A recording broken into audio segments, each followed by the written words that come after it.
Hello everyone, welcome back to YouTube channel exam beginner. उम्मीद है आप लोगों की एग्जाम्स की प्रिपरेशन काफ़ी अच्छी चल रही होगी।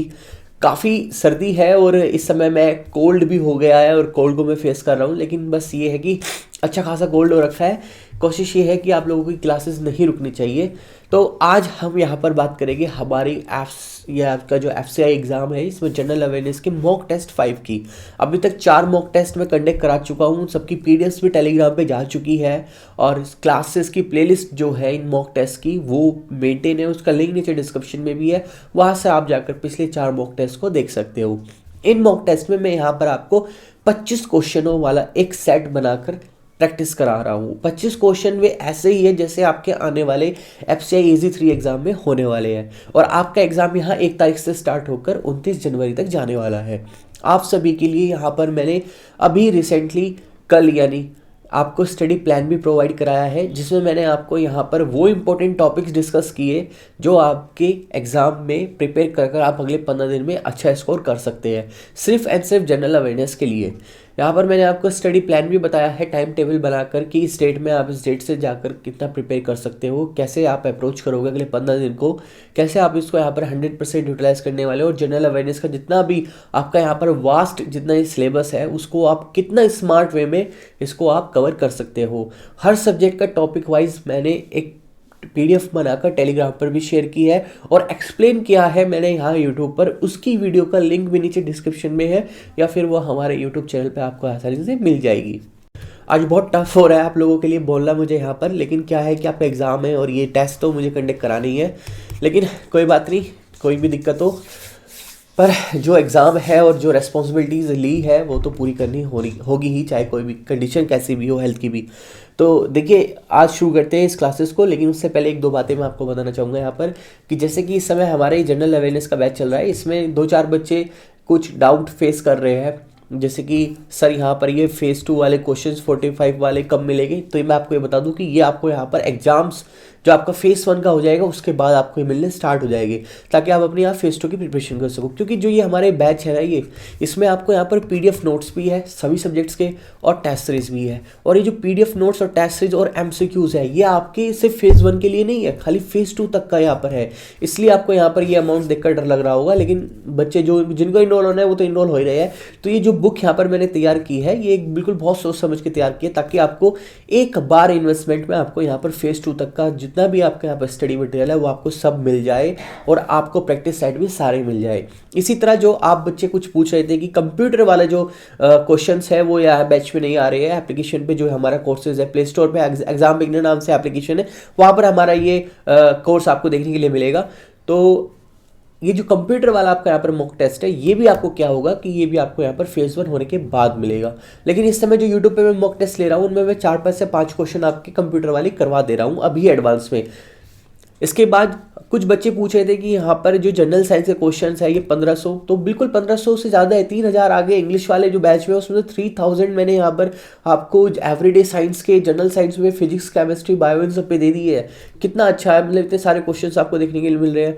साथ में स्टैटिक जीके एकदम एक नंबर के स्टैटिक जीके के जो नोट्स थे ना वो सारे यहाँ पर आ चुके हैं। आप लोगों को इसको लेकर कंफ्यूज हो रहे थे, लेकिन स्टैटिक जीके बहुत इंपॉर्टेंट है। कल की वीडियो में मैंने आपको समझाया, जो 15 दिन का स्टडी प्लान दिया है उस पर मैंने आपको समझाया कि किस तरह से आपको यहाँ पे स्टैटिक जीके और करंट अफेयर पर फोकस करना है। और करंट अफेयर से मैंने आपको बताया कि लास्ट 6 मंथ में करंट अफेयर बहुत इंपॉर्टेंट है और उसकी मैंने यहाँ पर मंथली बेसिस पे पीडीएफ बनाकर इस बैच के अंदर आप लोगों को प्रोवाइड करा दी है। फेज़ 2 और फेज़ 1 के लिए एक फुल लेंथ पेपर भी आपको मिलेगा, इंक्लूडेड ऑल सब्जेक्ट। ये भी आप लोगों के लिए अच्छी बात है। बाकी यहाँ पर आपको टॉपिक वाइज करंट अफेयर के प्रैक्टिस सेट भी दी जाएगी जस्ट एक हफ्ता पहले जो आपका फेज़ 1 एग्जाम है वहाँ पर भी। अब जो यहाँ पर जो जनरल अवेयरनेस के जो क्वेश्चंस है ना, प्रैक्टिस क्वेश्चंस, ये वाले practice topic wise current affair ये रिपीटेड भी हो गए फेज़ 2 के टाइम पे भी आपके। तो ये सारी डिटेल थी इस बैच की। और जो दूसरा बैच हमारा चल रहा है इस वाले, इसमें भी कुछ बच्चों को डाउट है, जैसे कि पूछ रहे हैं कि सर यहाँ पर क्या क्या है। मैंने कहा कि देखो यहाँ पर वो सारी टेस्ट सीरीज है जो आपको हमारे एक कॉम्बो बैच में मिल रही है, वो सब यहाँ पर आपको इस वाले बैच के अंदर मिल रहा है। और इसमें 2-3 चीज़ें आपको बहुत अच्छी मिल रही है। जैसे सबसे पहले तो आपको यहाँ पर लास्ट 6 मंथ का करंट अफेयर मिल रहा है याद करने के लिए, और आपको यहाँ पर जनरल साइंस के क्वेश्चन भी मिल रहे हैं, और यहाँ पर आपको स्टैटिक जीके भी कंप्लीट मिल रही है। तो ये बैच भी अपने आप में बहुत है जिनको यहाँ पर इस समय सिर्फ टेस्ट सीरीज की और इतनी ही स्टडी मटेरियल की आवश्यकता है, जैसे कि जनरल साइंस के क्वेश्चन, स्टैटिक जीके और करंट अफेयर। 3 चीज़ें बहुत अच्छी मिल रही है यहाँ पे। और ये जो बैच है ये भी आपका फेज 1 फेज 2 के लिए है, ये स्पेशली टेस्ट सीरीज के लिए है। और इसमें 3 चीज़ें जो एड ऑन में की है, जैसे स्टैटिक जीके, करंट अफेयर और जनरल साइंस के क्वेश्चन, ये सब भी अपने आप में 5-5 नंबर के हैं। तो चलिए अब आगे बढ़ते हैं और आज की क्लास को शुरू करते हैं। सो डिसअपेयर होने से पहले मैं आप लोगों के सामने एक रिक्वेस्ट रखनी चाहूँगा कि देखिए, चैनल पे नए होगे तो चैनल को सब्सक्राइब करना और ये बेल आइकन भी प्रेस करना, क्योंकि आप सपोर्ट नहीं करोगे तो हम ग्रो नहीं करेंगे, और हम ग्रो नहीं करेंगे तो हम यहाँ ज़्यादा दिन स्टेबल नहीं रह पाएंगे इस प्लेटफॉर्म पर। बाकी ये हमारा यहाँ पर क्या है, टेलीग्राम चैनल है। इस टेलीग्राम पे भी आप ज्वाइन कर सकते हो और यहाँ से आप ले सकते हो हमारे जो भी जितने भी पीडीएफ्स है वो सब आपको यहाँ पर देखने के लिए मिल जाएगी टेलीग्राम चैनल पे। 1 लाइन में करंट अफेयर भी यहाँ पर दिया जाता है। ये हमारी वेबसाइट है exambigness.com। यहाँ पर क्या होता है कि यहाँ पर आपको सारे कोर्सेज मिलेंगे और प्ले स्टोर पर आपको एप्लीकेशन पर जाकर हमारे कोर्सेज भी मिल जाएंगे। अब चलते इस क्लास को शुरू करते और देर ना करते हुए। सारे इंपॉर्टेंट क्वेश्चन है आज के टाइम के और इन सबको आपको बहुत अच्छे से देखना है, नोट डाउन कर लेना। पीडीएफ्स में टेलीग्राम पे प्रोवाइड करा। सो चलिए आज का पहला क्वेश्चन देखते हैं। पहला क्वेश्चन है जैसे कि आपके सामने, what is known as a black gold? निम्नलिखित में से किसे काला सोने के नाम से जाना जाता है? अब काला सोना, जैसे ही आपके मन में आया काला सोना तो आप कहोगे कोयला। मार्क कर दो कोयला। कोयला इज द राइट आंसर। नहीं, गलत हो जाएगा, कोयला गलत हो जाएगा। काला सोना नहीं होता कोयला, तो आपका यहाँ पर काला हीरा होता है। क्या बोलते हैं उसको? काला हीरा। अभी ऐसे डोंट नो कि हीरा कैसे लिखा जाता है, तो उसको यहाँ काला डायमंड बोलते हैं कोयले को। लेकिन जो यहाँ सोने की बात हो रही है कि काला सोना क्या है, तो काला सोना है आपका यहाँ पर पेट्रोलियम। काला सोना हमेशा पेट्रोलियम बोला जाता है। ऑप्शन नंबर सी क्या होगा हमारा? बी। ऑप्शन नंबर बी होगा हमारा यहाँ पर करेक्ट। सो जो क्वेश्चन में ये कवर करा रहा हूँ ना, तो ऐसे ही क्वेश्चन आने वाले हैं एग्जाम में आपकी। कुछ ज़्यादा टफ क्वेश्चन नहीं आएगा आपके प्रीलिम्स में। जो आपका फेज 1 होने वाला है उसमें जनरल अवेयरनेस के ऐसे ही सिंपल क्वेश्चन आएंगे। चैलेंजिंग होगा आपको यहाँ पर सेकंड फेज को क्वालिफाई करना, सेकंड फेज को पास करना, और वहीं से आपकी क्या होगी, कट ऑफ जाएगी और वहीं से आपको सिलेक्शन देखने के लिए मिलेगा। लेकिन जो आपका फेज 1 का ये एग्जाम होना है सभी पोस्ट के लिए जो कॉमन है, उसमें ऐसे ही सिंपल से क्वेश्चन जनरल अवेयरनेस में आने हैं। उसी लेवल के मैं यहाँ पे क्वेश्चन करा रहा हूँ, उसी लेवल क्वेश्चन हमारे पेड बैच में चल रहे हैं। सो नेक्स्ट क्वेश्चन है हमारा यहाँ पर कि हु रोट ए होली ग्रंथ गीता, यानी पवित्र ग्रंथ गीता किसने लिखा? बहुत ही सिंपल सा क्वेश्चन है। आप वहाँ पर मार्क कर लोगे क्या? वाल्मीकि या कालिदास या देव व्यास में से कोई एक, क्या मार्क करोगे आप यहाँ पर? चलिए गैस करिए। मेरे हिसाब से तो आप में से 95% को स्टूडेंट्स उसका आंसर आना चाहिए। तो जो इसका आंसर है ना वो है वेद व्यास। यहाँ पर क्या है? वेद व्यास। वेद व्यास जी के द्वारा लिखी हुई है यहाँ पर हमारी क्या जो आपकी गीता है, भगवत गीता। और भगवत गीता जो है एक 700 श्लोक्स का नैरेटिव फ्रेमवर्क डायलॉग्स है, मतलब कि एक हमारे यहाँ पर श्लोक्स है जो कि किन के बीच में है? यहाँ पर पांडव अर्जुन और हमारे जो लॉर्ड भगवान कृष्ण है उनके बीच का। इसमें साथ साथ में यहाँ पर जो देव व्यास जी है वो जाने भी जाते हैं, किस चीज़ के लिए जाने जाते हैं? यहाँ पर वो महाभारत के लेखक के रूप में भी जाने जाते हैं, काफ़ी प्रसिद्ध है। बाकी यहाँ पे जो वाल्मीकि जी है, वाल्मीकि जी के द्वारा हमारे यहाँ पर जो प्रसिद्ध हमारा ग्रंथ है रामायण, वो यहाँ पर इनके द्वारा लिखी गई है, वाल्मीकि जी के द्वारा। और देव व्यास जी के द्वारा हमारे यहाँ पर प्रसिद्ध जो ग्रंथ है महाभारत वो लिखा गया है। और गीता भी क्या है? इनके द्वारा लिखी गई है, 700 श्लोक्स इसमें है। नेक्स्ट क्वेश्चन लिखते हैं। नेक्स्ट क्वेश्चन है हमारे यहाँ पर, excretory system is associated with, यानी उत्सर्जन तंत्र किससे संबंधित है? ये आप सभी को पता होना चाहिए, किडनी से होता है। किससे? वक्रक से। अब इसमें क्या होता है कि ये हमारी बॉडी में जितने भी एलिमिनेट्स होते हैं, एलिमिनेट करता है किनको? वेस्टेज को। जैसे कि आपका सोल्ट हो गया, आपका वहाँ पर कार्बन डाइऑक्साइड हो गया, यूरिया हो गया, यूरिक एसिड हो गया, ये सब जितने भी हमारी बॉडीज़ के अंदर होते हैं उन सबको क्या करता है, ये आपकी किडनीज के साथ मिलकर बॉडी से बाहर निकालता है। तो यहाँ पर हमारा करेक्ट आंसर क्या होगा? हमारा करेक्ट आंसर होगा यहाँ पर ऑप्शन नंबर ए, यानी किडनीज। नेक्स्ट क्वेश्चन देखते हैं। नेक्स्ट क्वेश्चन यहाँ पे, बर्थ पैलेस ऑफ ए गौतम बुद्धा, यानी गौतम बुद्धा का जन्म स्थान क्या है? आप सभी को पता है गौतम बुद्धा भगवान का जो जन्म स्थान था वो था आपका यहाँ पर लुम्बिनी। ऑप्शन नंबर क्या ए करेक्ट होगा? लुम्बिनी। और ये कौन से सन ईस्वी में हुआ था उनका जन्म? उनका यहाँ जन्म 1563 ईसा में हुआ था। 1563 ईसा में, आप सबको पता होगा यहाँ पर। तो एक लुम्बिनी जो है काफ़ी प्रसिद्ध स्थान बन चुका है। और यहाँ पर अगर मैं बात करूँ कि बौद्ध धर्म की भारत के अंदर कब शुरुआत हुई थी, वो यहाँ पर 2600 साल पहले मान सकते हो कि यहाँ पर शुरुआत हुई थी बौद्ध धर्म की। आगे बढ़ते हैं नेक्स्ट क्वेश्चन की ओर कि the name of the any state can be change bye, किसी भी राज्य का नाम किसके द्वारा बदला जा सकता है? किसी भी राज्य का नाम किसके द्वारा बदला जा सकता है? क्या वह प्रधानमंत्री के द्वारा है? नहीं। क्या वह संसद के द्वारा है? अभी पता नहीं। क्या वह राज्य विधानसभा के द्वारा है? ये भी नहीं पता। राष्ट्रपति के द्वारा? नहीं, बिल्कुल नहीं। तो इन दो में से एक आपका करेक्ट आंसर है संसद या राज्य विधानसभा। तो वो है आपकी यहाँ पर ओनली एंड ओनली संसद, कि संसद के द्वारा किसी भी राज्य का यहाँ पर नाम क्या हो सकता है? चेंज किया जा सकता है। तो करेक्ट आंसर क्या होगा हमारा? Option number B, parliament. इसमें क्या है कि जो आर्टिकल नंबर 3 है हमारे कॉन्स्टिट्यूशन में यानी संविधान में अनुच्छेद में, उसमें यहाँ पर यह बताया हुआ है कि कोई भी संसद यानी संसद के द्वारा किसी भी राज्य की सीमा को बढ़ाया भी जा सकता है, घटाया भी जा सकता है, और उसका निर्माण भी किया जा सकता है, और नया राज्य में उसको बदला भी जा सकता है, नए राज्य उसका यानी उसका नाम बदला भी जा सकता है। तो इस तरह के जो यहाँ पर राइट्स है वो आर्टिकल 3 के अकॉर्डिंग किसको दिए गए हैं? पार्लियामेंट को दिए गए हैं। तो ये सब चीज़ें क्या आपको ध्यान रखनी है। नेक्स्ट क्वेश्चन देखते हैं। नेक्स्ट क्वेश्चन है यहाँ पर कि 67वें राष्ट्रीय फिल्म पुरस्कार में 51वां दादा साहेब फाल्के पुरस्कार से किसको सम्मानित किया गया था? किसको क्या गया था? अक्षय कुमार को क्या गया था? अमिताभ बच्चन को क्या गया था? रजनीकांत को क्या गया था? विनोद खन्ना को क्या गया था? तो आप सभी को मालूम होगा कि वो यहाँ पर रजनीकांत को दिया गया था, जो हमारे फेमस एक्टर है साउथ इंडिया के। तो वो है हमारे यहाँ पर रजनीकांत। उनको यहाँ पर ये कौन सा 51वां दादा साहेब फाल्के पुरस्कार से उन्हें सम्मानित किया गया था, और कौन से राष्ट्रीय फिल्म पुरस्कार में? 67वें राष्ट्रीय फिल्म पुरस्कार के अंदर। जो यहाँ पर आपका दादा साहेब फाल्के पुरस्कार है, इसकी अगर मैं आपको यहाँ पर हिस्ट्री बताऊँ थोड़ी सी, तो ये यहाँ पर आपके जो दादा साहेब फाल्के थे उनके नाम पे रखा गया है, क्योंकि उन्होंने 1913 ईस्वी में एक फिल्म की थी जिसका नाम था यहाँ पर हरिश्चंद्र। पहली भारत की फीचर फिल्म थी वो हरिश्चंद्र, जो 1913 में उन्होंने की थी। तो उन्हें उस समय से जनक कहा जाता है, फिल्म सिनेमा का जनक।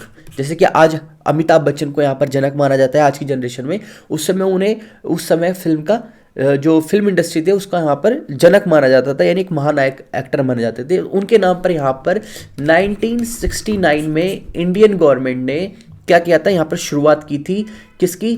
दादा साहेब फाल्के पुरस्कार की।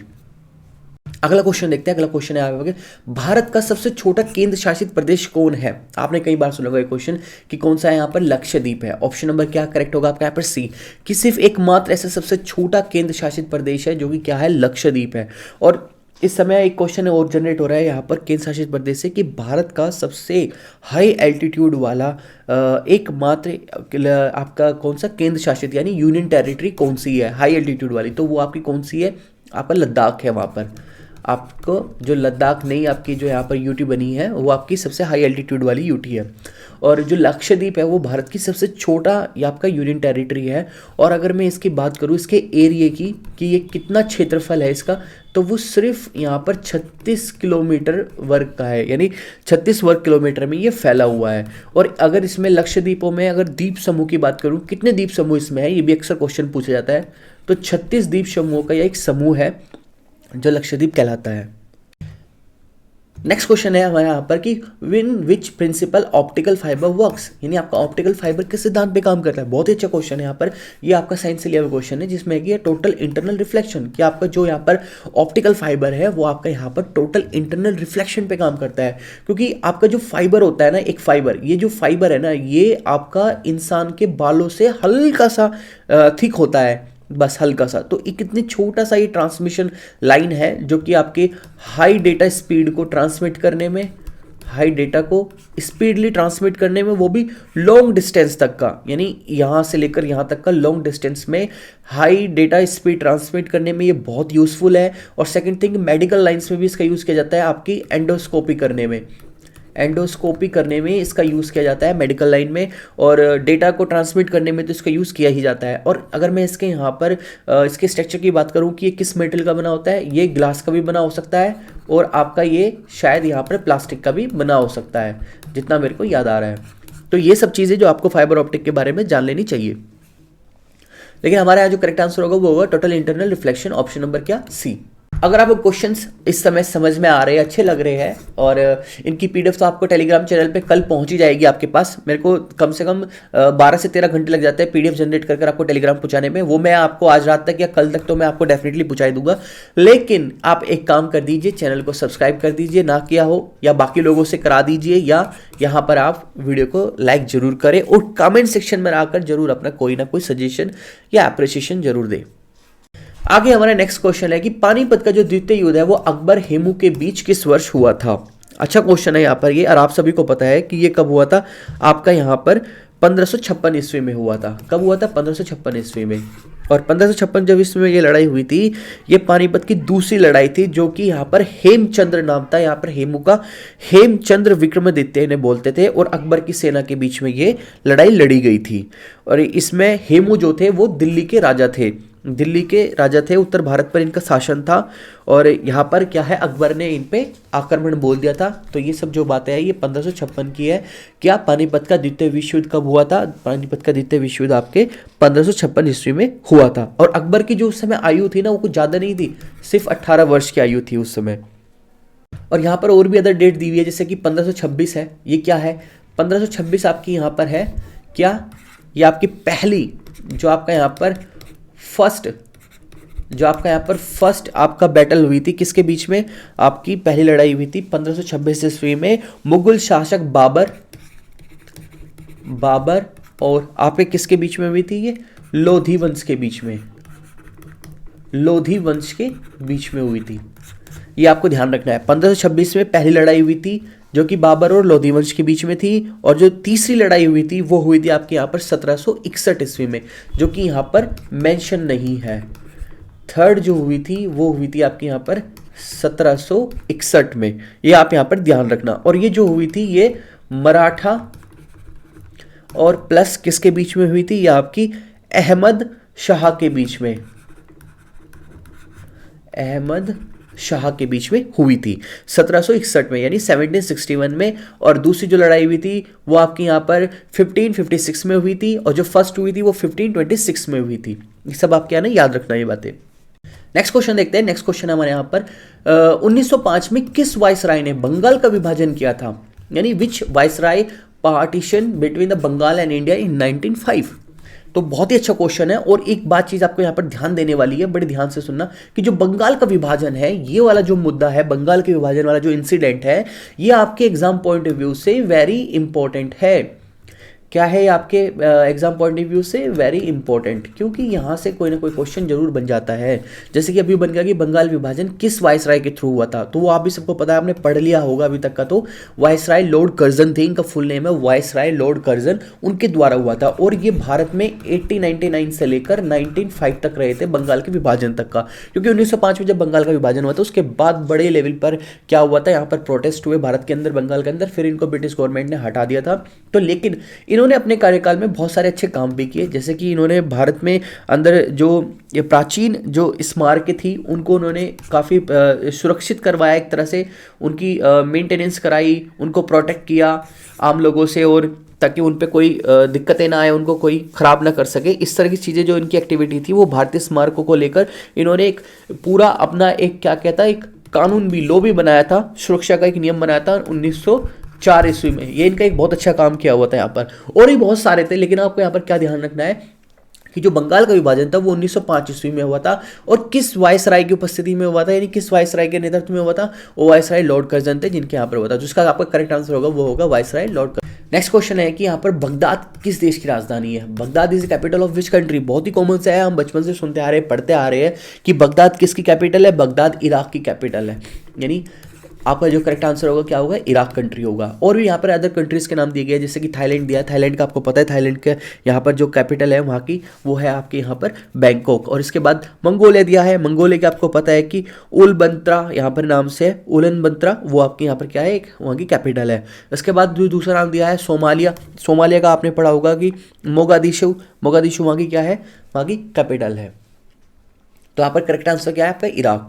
अगले क्वेश्चन की ओर आते हैं। अगला क्वेश्चन है आपका यहाँ पर, इन जनवरी 2021 the food consumer affairs minister Piyush Goyal address the which foundation day of the food corporation of India. FCI से रिलेटेड क्वेश्चन है यहाँ पर ये, और ये क्वेश्चन आपका 2021 में पूछ लिया गया है। लेकिन अगर मैं 22 की बात करूँ, क्या 2022 में यहाँ पर कौन सा फाउंडेशन डे मनाया गया है फूड कॉर्पोरेशन ऑफ इंडिया का, तो वो हो जाएगा आपका यहाँ पर 58।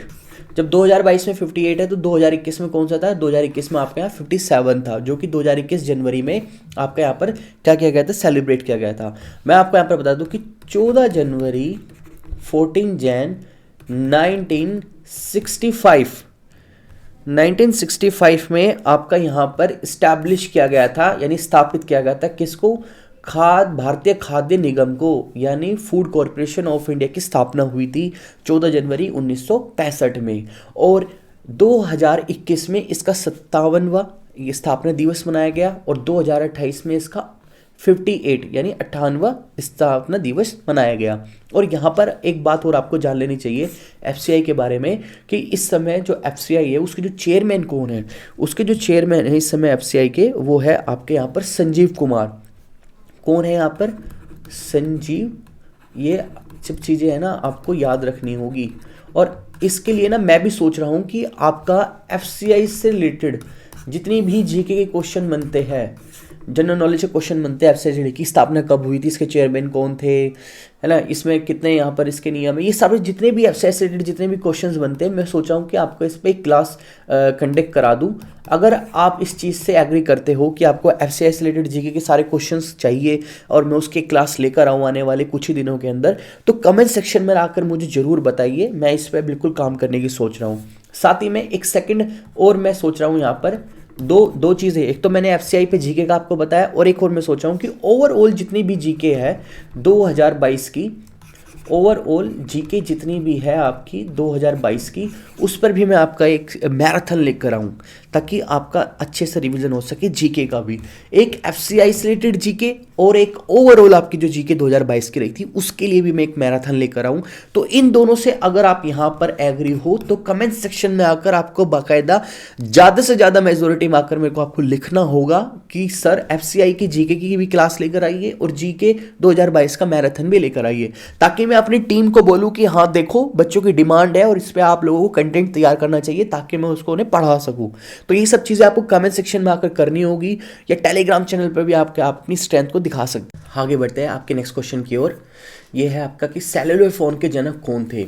आपका जो सेलुलर फ़ोन है, जैसा कि आप यूज़ कर रहे हो आज के टाइम में मोबाइल, वायरलेस मोबाइल जो आप यूज़ कर रहे हो, इसके फाउंडर कौन थे ये पूछा गया है। तो वो थे आपके यहाँ पर Martin Cooper. Martin Cooper Motorola company के अंदर एक इंजीनियर थे, और इन्होंने 1973 में सबसे पहला वायरलेस सेल फ़ोन बनाया था। आजकल खैर तो काफ़ी एडवांस और स्मार्टफोन है, लेकिन उस समय का जैसा भी वर्जन रहा होगा, जैसा भी सेट रहा होगा, वो उन्होंने 1973 में मोटोरोला कंपनी की यहाँ पर एक इंजीनियर थे, तो मोटोरोला कंपनी के अंदर इन्होंने इस चीज़ की डिस्कवरी की थी। तो मार्टिन कूपर क्या होगा यहाँ पर? हमारा करेक्ट आंसर होगा ऑप्शन नंबर डी। आगे बढ़ते हैं, ये नेक्स्ट क्वेश्चन देखते हैं। नेक्स्ट क्वेश्चन हमारा, which of the following gas is use as a cigarette lighter? जो सिगरेट लाइटर होता है ना आपका, उसमें कौन सी गैस का प्रयोग किया जाता है ये पूछा गया है। क्या वो मीथेन होती है? नहीं। प्रोपेन होती है? नहीं। एलपीजी होती है क्या? वो भी नहीं होती भैया। क्या होता है फिर? वो होती है ब्यूटेन। कौन सी गैस होती है? Butane gas. ऑप्शन नंबर क्या आपका करेक्ट है? एक ऑप्शन नंबर ए आपका क्या है? करेक्ट है, ब्यूटेन गैस। और ब्यूटेन गैस की क्या है कि स्पेशलिटी होती है, यानी उसकी एक एडवांटेज होती है। वो क्या होती है कि गैसोलीन मिक्सचर होता है। वो एक कौन सा मिक्सचर होता है? गैसोलीन मिक्सचर होता है, जो कि आपका क्या कर सकता है, ये एक प्रेशर लिक्विड के रूप में इसको यूज कर सकते हो आप। तो करेक्ट आंसर क्या होगा आपका यहाँ पर? ब्यूटेन। नेक्स्ट क्वेश्चन है कि निम्नलिखित में से कौन सा देश 2022 में महिला अंडर यानी women's 18 and under 19 South Asian football federation championship in 2021 कौन सा देश होस्ट करने वाला है? ये पूछेगा। भूटान, इंडिया, बांग्लादेश। हालांकि ये क्वेश्चन जिस समय बना है, यानी कि जिस फॉर्म में क्वेश्चन बना रखा है, इसमें पूछा गया कि कब होस्ट करने वाला है। लेकिन मैं आपको बताऊं कि ये होस्ट हो चुका है, और ये किसने किया है? आपके भारत ने किया है, इंडिया ने। इंडिया ने यहाँ पर women's under 18 and under 19 South Asian football federation championship को होस्ट कर चुका है। यहाँ पर आपको जो करेक्ट आंसर होगा वो होगा ऑप्शन नंबर आपका। और ये क्या है कि आपका यहाँ पर 6 सितंबर से लेकर 19 सितंबर तक चला। और अगर भारत यहाँ पर इसको होस्ट कर रहा है तो इसका मतलब ये नहीं है कि ये इंडिया के अंदर हुआ है, नहीं, ये नेपाल के अंदर हुआ है पर लेकिन होस्ट इसको किसने किया है, वो इंडिया ने किया है। और इसमें जो विनर बना है वो आपका कौन सा बना है, बांग्लादेश इसमें विनर बना है। बांग्लादेश इस मैच को जीत गया था, किसको, नेपाल को हरा कर यहाँ पर। तो आपका जो करेक्ट आंसर होगा यहाँ पर कि किसने होस्ट किया है, वो इंडिया ने होस्ट किया है। मैच कहाँ पर हुआ है, नेपाल में हुआ है। विनर कौन था, वो बांग्लादेश आपका यहाँ पर विनर था। और एक बात और जान लीजिए यहाँ पर साथ साथ में कि इसमें कितनी कंट्रीज क्या है ना पार्टिसिपेट करती है। इसके अंदर ना 7 कंट्रीज पार्टिसिपेट करती है। एक है आपकी बांग्लादेश, दूसरी आपकी यहाँ पर भूटान है, तीसरी आपके यहाँ पर इंडिया है, और फिर आपका इसमें मालदीव है, और इसके बाद आपके यहाँ पर नेपाल भी है, और आपके इसमें पाकिस्तान भी है, और इसमें आपके यहाँ पर श्रीलंका भी है। तो इस तरह से ये 60 देशों की टीम का क्या होता है कि यहाँ पर बोला जाता है साउथ एशियन फुटबॉल फेडरेशन। बस इतनी चीज़ आप यहाँ पर ध्यान रख लीजिए। इस समय करेक्ट आंसर क्या होगा, India, option number. Next question देखते हैं कि who was the father of A Russian revolution, यानी रूस की क्रांति के जनक कौन थे। अब ये क्या है ना कि आपका यहाँ पर वर्ल्ड हिस्ट्री से है, वर्ल्ड हिस्ट्री से क्वेश्चन लिया गया है। एनसीईआरटी बेस्ड जितने भी क्वेश्चन मैं करा रहा हूँ आपको इन सभी मॉक टेस्ट में, वो सब एनसीईआरटी बेस्ड है। और इन क्वेश्चंस की सबसे अच्छी बात ये है कि ये फ्रीक्वेंटली आस्क क्वेश्चन की कैटेगरी में आते हैं। यानी मैंने अभी तक का आपको यहाँ पर 4 मॉक टेस्ट कंडक्ट करा दिए हैं, और ये 5वां चल रहा है आपका। तो ये सभी क्या है, आपके एनसीईआरटी बेस्ड क्वेश्चन है, फ्रीक्वेंटली आस्क क्वेश्चन है, जो लगातार कई वर्षों से पूछे जा रहे हैं। अब इसमें 1-2 क्वेश्चन ऐसे क्या है कि वर्ल्ड हिस्ट्री से आ जाता है। ये भी फ्रीक्वेंटली आस्क क्वेश्चन है आपका कि रूस की क्रांति के जनक कौन थे। अब रूस की क्रांति के जनक जो थे वो आपको पता होना चाहिए, यहाँ पर कौन थे, लेनिन। ऑप्शन नंबर क्या करेक्ट होगा यहाँ पर, ऑप्शन नंबर बी करेक्ट होगा। जो यहाँ पर रूस की क्रांति है ना वो कब हुई थी, ये भी बस इतनी बात जाननी इंपॉर्टेंट है, और ज़्यादा नहीं जानेंगे यहाँ पर। तो ये जो रूस की क्रांति है वो आपकी अक्टूबर 1970 में, यानी आपकी 1917 में हुई थी, अक्टूबर मंथ के अंदर रूस की क्रांति की शुरुआत। अगला क्वेश्चन देखते हैं, सौर मंडल का सबसे चमकीला ग्रह कौन सा है, which is the brightest planet पूछा गया है। आप सभी को पता है और वो पता होना चाहिए क्या है, वो एकमात्र वीनस है जो कि हमारे सोलर सिस्टम में सबसे ज़्यादा चमकीला ग्रह है। Venus brightness planet of the solar system है।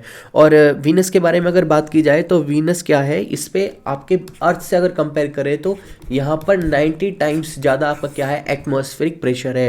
यानी आपको यहाँ पर वायुमंडल जो दबाव है वो यहाँ पर भारत अर्थ से ज़्यादा दिखने के लिए मिलेगा, 90 गुना ज़्यादा। और जो इसका एक रेवोल्यूशन पीरियड होता है, ये जो उसके एक चक्कर लगाने का जो समय होता है, जैसे कि अर्थ क्या है सन के जो अराउंड रोटेट करती है वो कर लेती है यहाँ पर 365 डेज में, और जो ये वीनस है यानी शुक्र ये करता है 225 दिनों में। ये भी आपको यहाँ पर क्या करना है, ध्यान रखना है।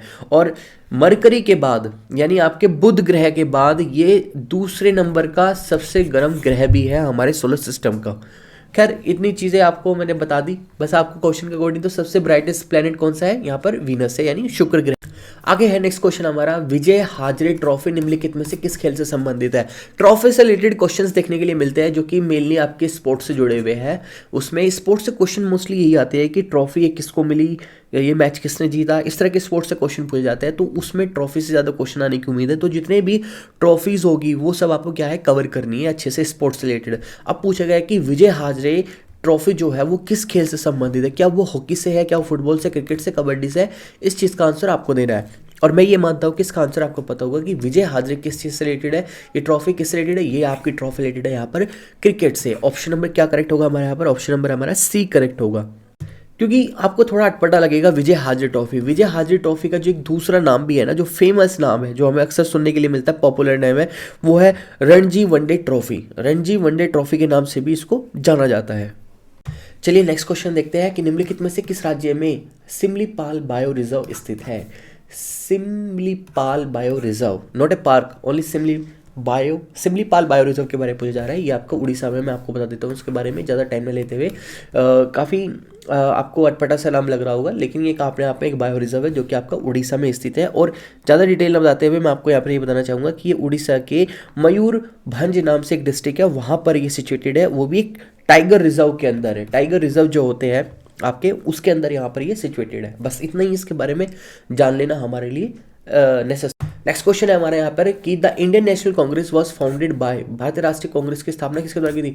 हर बार हर जगह हर पढ़ने के लिए मिलता है, बहुत ही कॉमन सा आपका क्वेश्चन है और पॉपुलर क्वेश्चन है। ए ओ हुम के द्वारा यहाँ पर क्या की गई थी, आपकी नेशनल कांग्रेस की क्या की गई थी, स्थापना की गई थी, और कब की गई थी, बस ये भी आपको यहाँ पर जान लेना चाहिए क्या 28 दिसंबर, जो कि अभी अपकमिंग है, 28 दिसंबर 1855, यानी आने वाले 28 दिसंबर को 14 से 15 दिन बाद क्या होगी, यहाँ पर जो भारतीय राष्ट्रीय कांग्रेस है वो अपना यहाँ पर स्थापना दिवस बनाएगी। इस समय तो आप सभी को पता है कि भारत जोड़ो यात्रा चल रही है और उसमें तो और अच्छे से इसको सेलिब्रेट किए जाने की उम्मीद मेरे को लग रही है। तो 28 दिसंबर 1885 को आपका यहाँ पर A.O. ह्यूम द्वारा आपको भारतीय राष्ट्रीय कांग्रेस की यानी नेशनल कांग्रेस की क्या की गई थी, स्थापना की गई थी, स्टैब्लिशमेंट किया गया था।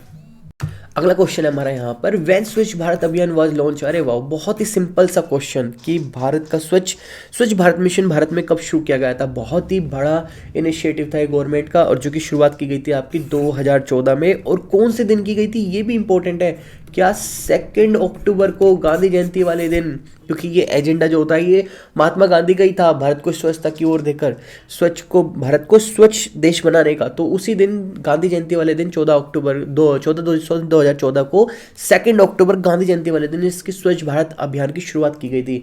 एक्चुअली कोल्ड इतना है कि बोलना भी बहुत मुश्किल हो रहा है। तो यहाँ पर आपको ये मालूम हो गया कि 2 अक्टूबर 2014 को आपको यहाँ पर स्वच्छ भारत अभियान की शुरुआत की गई थी। आगे बढ़ते हैं, अगला क्वेश्चन देखते हैं, विच committee recommended the incorporation of the fundamental duties in Indian constitution. देखिए, इंडियन कॉन्स्टिट्यूशन से भले ही आपका यहाँ पर सिलेबस में पॉलिटी भले ही आपके सिलेबस में ना दिया हो, लेकिन जो इंडियन कॉन्स्टिट्यूशन से रिलेटेड जीके के क्वेश्चन है वो आप लोगों के लिए इंपॉर्टेंट है, वो उम्मीद है कि यहाँ पर एग्जामिनर आपसे पूछ सकता है। तो यहाँ पर ये किस कमेटी के द्वारा रिकमेंड किया गया था कि भारत के संविधान में मौलिक कर्तव्यों को शामिल करना चाहिए। ये मैं इससे पहले भी 1-2 मॉक टेस्ट में पढ़ा चुका हूँ। वो कौन था आपके यहाँ पर, स्वर्ण सिंह समिति के द्वारा। ऑप्शन नंबर क्या है आपका यहाँ पर, ऑप्शन नंबर बी करेक्ट है, स्वर्ण सिंह कमेटी के द्वारा। एक्चुअली क्या है ना कि आर्टिकल जो 51A है आपका जो कॉन्स्टिट्यूशन में अनुच्छेद 51A है, उसके अंदर जो हमारा 4th A भाग है वहाँ पर इसको शामिल किया गया। और ये मौलिक जो कर्तव्य है यानी आपकी जो फंडामेंटल ड्यूटीज़ है, ये भारत ने कहाँ से लिए है, कहाँ से आप ये समझ सकते हो कि कहाँ से इनको कॉपी किया है। वो किया गया है आपका यहाँ पर USSR से। उस समय क्या होता था कि सोवियत संघ होता था यहाँ पर, वहाँ से इसको क्या गया था, रूस के संविधान से इसको क्या गया था, अपनाया गया था भारत के अंदर। बस इतनी चीज़ें आपको इससे रिलेटेड याद रखनी है और ज़्यादा इसकी आवश्यकता नहीं है। और 1975 में इसकी क्या किया गया था, इसकी सिफारिश की गई थी किसके द्वारा, स्वर्ण सिंह समिति के द्वारा। और फाइनली 1976 में जाकर इसको क्या कर लिया था, भारतीय संविधान में जोड़ दिया गया था। और कितने जोड़े गए थे, 11 फंडामेंटल ड्यूटीज़ को इसमें क्या जोड़ा गया था, 11 फंडामेंटल ड्यूटीज़ को इसमें ऐड किया गया था, यानी 11 मौलिक कर्तव्यों को भारतीय संविधान में जोड़ा गया था। ये सब चीज़ें क्या है ना आपको याद रखनी है, क्योंकि एक क्वेश्चन से ही सही कई सारे क्वेश्चन बन जाते हैं। आगे बढ़ते हैं और यहाँ पर देखते हैं हमारा कि विच एक्ट के बारे में पूछ लिया गया है, provide for the protection and improvement of the environment. आपका निम्नलिखित में से कौन सा अधिनियम पर्यावरण के संरक्षण के लिए और सुधार के लिए प्रावधान करता है। ऐसा कौन सा आपका यहाँ पर एक्ट है, ये पूछ लिया गया है। तो ये एक्ट कौन सा है आपका, क्या ये वन्य जीवन संरक्षण अधिनियम है, बिल्कुल भी नहीं। वन संरक्षण अधिनियम है, हो सकता है, नहीं बिल्कुल नहीं होगा। वन और जलवायु परिवर्तन अधिनियम, नहीं, ओनली एंड ओनली पर्यावरण संरक्षण अधिनियम। ऑप्शन नंबर क्या आपका सी, इन्वायरमेंट प्रोटेक्शन एक्ट। इसके द्वारा आपको क्या मिलते हैं, यहाँ पर आपके पर्यावरण को संरक्षण और सुरक्षा दी जाती है, सुधार के रूप में प्रावधान दिया जाता है।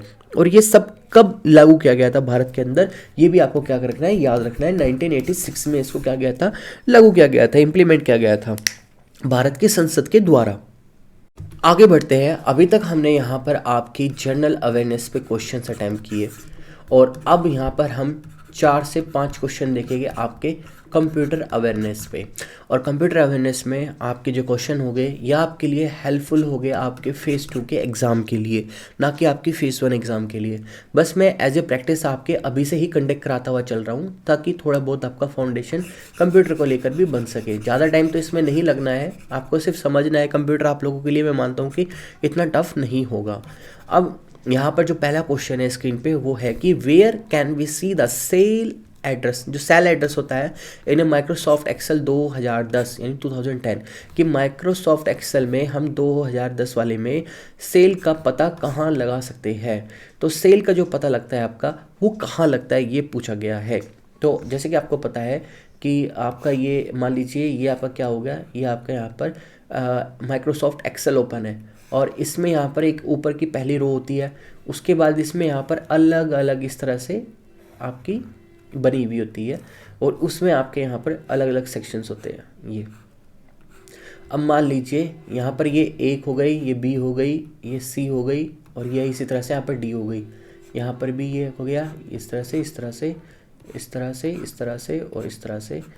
तो अब इसने पूछा है कि हमसे कि यहाँ पर आप सेल का पता कहाँ मिलेगा आपको। सबसे पहले कि सेल क्या होती है। अब जैसे ये छोटे छोटे बॉक्सेस बने होते हैं ना, इनको हम सेल बोलते हैं, सी से इसको प्रेजेंट करते हैं। अब मान लीजिए यहाँ पे पूछा है कि हम माइक्रोसॉफ्ट एक्सेल 2010 में सेल का पता कहाँ देखते हैं। अब ये आपकी पहले वाली रो है, इस रो में आप हो यहाँ पर सेकंड नंबर पर, तो यहाँ पर लिखा होगा C2। अगर आप यहाँ पर हो, कर्सर आपका यहाँ पर है, तो यहाँ पर हो जाएगा C3। तो अगर यहाँ पर है तो यहाँ पर लिखा आएगा आपका C4। तो ये वाला सेक्शन जो होता है ऊपर का, ये वाला, इसको बोलते हैं हम सेल नेम।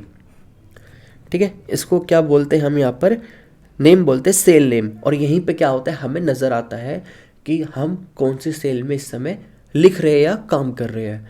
तो करेक्ट आंसर आपका क्या होगा, यहाँ पर नेम बॉक्स के अंदर क्या बोलते हैं इस वाले पूरे सेक्शन को, नेम बॉक्स। तो ऑप्शन नंबर क्या करेक्ट होगा हमारा यहाँ पर, ऑप्शन नंबर हमारा बी करेक्ट होगा। नेक्स्ट क्वेश्चन है कि वर्कशीट का नाम बदलने के लिए आपको टैप कर कर डबल क्लिक करना होगा कहाँ पर। आपको किसका नाम बदलना है, वर्कशीट का नाम बदलना है, आपको कहाँ तो क्लिक करना होगा। फिर डेटा में आपको नहीं खोलना, रिव्यू आपको नहीं खोलना, इंसर्ट यानी आप कुछ उसमें डाल नहीं रहे हैं, आप सिर्फ बदलाव कर रहे हैं। किसका बदलाव कर रहे हैं, वर्कशीट का बदलाव कर रहे हैं। तो आप शीट वाले पैनल पे देखिए, जैसे कि आपका ये MS एक्सेल है, यहाँ नीचे जो होता है हमारे यहाँ पर लिखा होता है sheet 1, sheet 2, sheet 3, sheet 4, sheet 5, है ना। उसी अनुसार से हमारे यहाँ पर क्या होता है, शीट वाले पैनल खुलते जाते हैं। तो आपको यहीं पर ही क्लिक करना होगा शीट पर। जब आप शीट पर क्लिक करोगे तो आपको यहाँ पर रीनेम का ऑप्शन मिलेगा, रीनेम करने का, और उस पर आप क्लिक करते ही रीनेम पे आप अपनी इस शीट का नाम बदल सकते हो, कुछ भी रख सकते हो, ABCDXYZ कुछ भी। तो आपको कहाँ पर क्लिक करना होगा, शीट वाले पैनल पर क्लिक करना होगा। यहाँ पर जो करेक्ट आंसर होगा हमारा वो होगा ऑप्शन नंबर ए करेक्ट होगा, कि हमें कहाँ क्लिक करना है, शीट पर क्लिक करना है। अगला क्वेश्चन देखते हैं। अगला क्वेश्चन हमारे यहाँ पर, माइक्रोसॉफ्ट एक्सेल में हमेशा बराबर के चिन्ह से शुरुआत होती है। In Microsoft Excel always begins with an equal sign. Equal sign जहां भी लग जाता है, और इससे हम किस चीज की शुरुआत करते हैं, नंबर की नहीं करते, टेक्स्ट की नहीं करते, टेबल्स की नहीं करते, ओनली एंड ओनली फॉर्मूले की करते हैं। और आपने देखा होगा कि जितने भी फॉर्मूले होते हैं वो बराबर की साइन के साथ शुरुआत होती है उनकी। तो करेक्ट आंसर क्या होगा हमारे यहाँ पर, ऑप्शन नंबर बी, फॉर्मूले की शुरुआत। आगे बढ़ते हैं, नेक्स्ट क्वेश्चन देखते हैं। वो है आपका, which shortcut key is use to copy select the cell in MS Excel. आपको ही पता है कि कॉपी करने के लिए MS एक्सेल में कोई सी भी सेल को, तो क्या हम शॉर्टकट की यूज़ करते हैं, वो होती है आपकी Ctrl+C।